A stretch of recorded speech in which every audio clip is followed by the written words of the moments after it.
Professional divers may decide that it's time to upgrade their equipment at some point.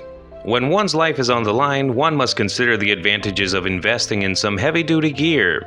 A diving watch is no exception, and there are several diving watches on the market worth considering. There are two notable diving watches in the world, both of which may be familiar to you and even to many individuals who aren't watch enthusiasts. Sure, there are many classics and stunning dive watches, but when it comes to sales numbers, the Rolex Submariner and the Omega Seamaster are the two most well-known and easily recognizable dive watches. The Rolex Submariner versus Omega Seamaster. Which of these diving watches do you think is superior? Let's take a look at some of the pros and cons of two of the biggest diving watch brands. Both the Omega Seamaster and the Rolex Submariner are pretty good diving watches that can be worn whether you're dressed up or down. These watches are pretty cool, but let's see which one is the best for you. Welcome back to Above First Class. Make sure to like, subscribe, and hit that notification bell. The Rolex Submariner is not only the most popular diving watch in the world, but also the most copied. Similarly, the Omega Seamaster is swiftly gaining popularity among watch enthusiasts. Without a doubt, its unexpected design and technical refinement prove a lot for a fraction of the price of a Rolex. There's no denying that these watches are comparable. For many collectors of luxury timepieces, the history of the brand is extremely important. People want to purchase more than just a watch. They want to be a part of the history that a legendary watch has established. The Rolex Submariner, which has been around since 1954, is an undeniable legend. The Omega Seamaster 300 meters, on the contrary, debuted in 1993 as an extension of the Seamaster 200M. Given their age difference, these timepieces have one thing in common. They were once used by Her Majesty's Secret Service. Before appearing once or twice on other Bond actors' wrists, the Submariner graced the wrist of James Bond as portrayed both by Sean Connery and Roger Moore.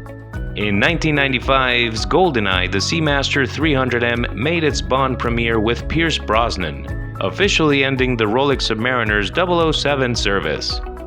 It's pretty clear that matching the legendary Submariner's heritage is practically impossible. Still, the Omega Seamaster 300M proved to the world that it belonged in the same club as the Rolex legend in this event. Even the latest Rolex Submariner version pays homage to its origins. It fits just about any wrist thanks to its 41mm casing. Its black dial has a lot of design depth. The diving bezel is completely made of ceramic, and the satin-brushed oyster bracelet is, well, wonderful.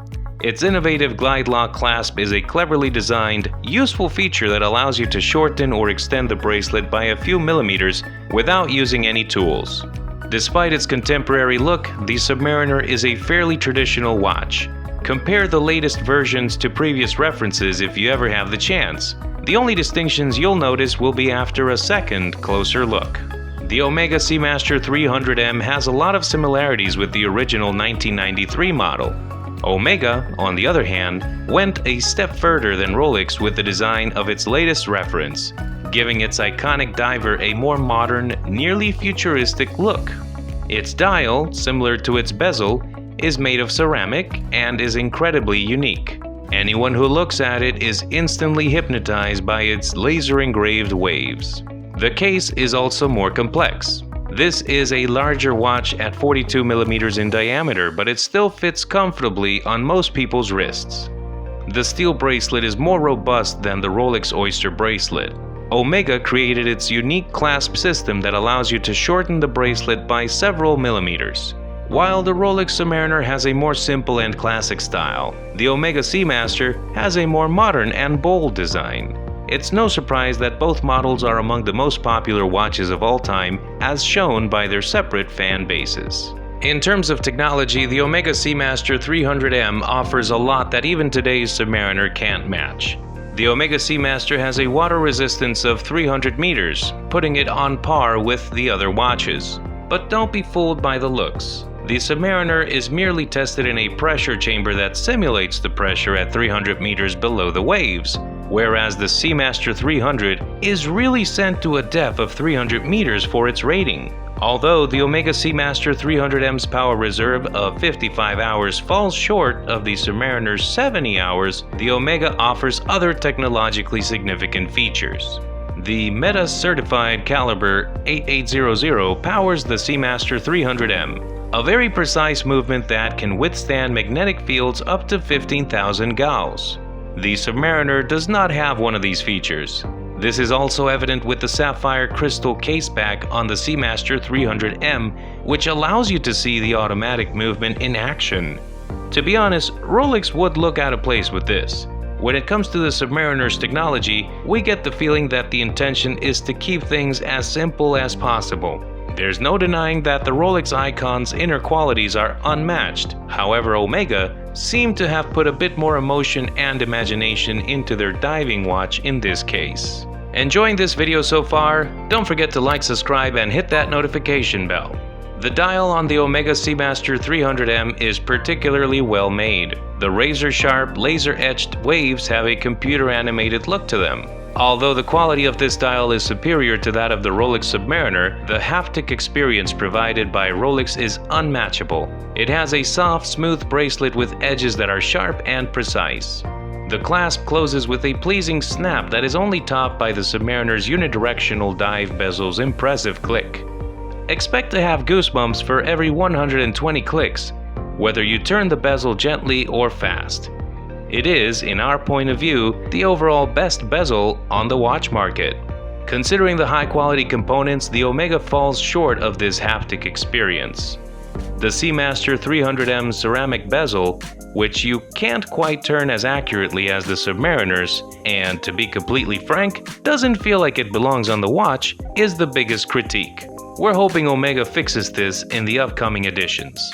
The Omega Seamaster 300M delivers unmatched value for money and a diving watch that can keep up and even outperform the classic Rolex Submariner on some key points. On the secondary market, the present Submariner model is expected to cost twice as much as the Seamaster 300M, and this is unlikely to change in the near future. The Submariner, on the other hand, is a watch that will not only retain but also increase in value over time. Do you consider purchasing a watch to be a financial investment? The Rolex Submariner could be a watch for you. Few other brands have produced as many models that have outperformed the competition. The Rolex Submariner has a long and interesting history, while the Seamaster 300M boasts superior technology. The historical look Rolex and the newer, edgier Omega are both on the same level when it comes to design. A Rolex Submariner's haptic experience is just unmatched, while the Omega Seamaster 300M offers significantly superior value for money. When it comes to financial performance though, the Rolex comes out on top. The Seamaster 300M is a great value for money watch, but its market value is nowhere near that of the Submariner. However, declaring the Submariner the winner only on the basis of market performance isn't enough. There are numerous reasons to choose one watch over the other. The goal was to rate these timepieces based on the features they offer, and now we clearly have a tie. It's entirely up to you to pick what kind of watch you want. Looking for a traditional, respected timepiece that's also an industry icon? The Rolex Submariner is most likely the best option. Want something newer and more modern, with lots of technology and good value? Choose between the Omega Seamaster 300M and the Rolex Submariner. Both are among the world's best diving watches, each in their own way. The big question to ask yourself before buying one is, which aspects are more important to me and also satisfy my specific needs as a diver? That is entirely up to you and something you must decide. So which of these two legendary diving watches do you think is superior, the Rolex Submariner or the Omega Seamaster? Please let us know in the comment section below, and if you loved the video, don't forget to give it a thumbs up. Thanks for watching.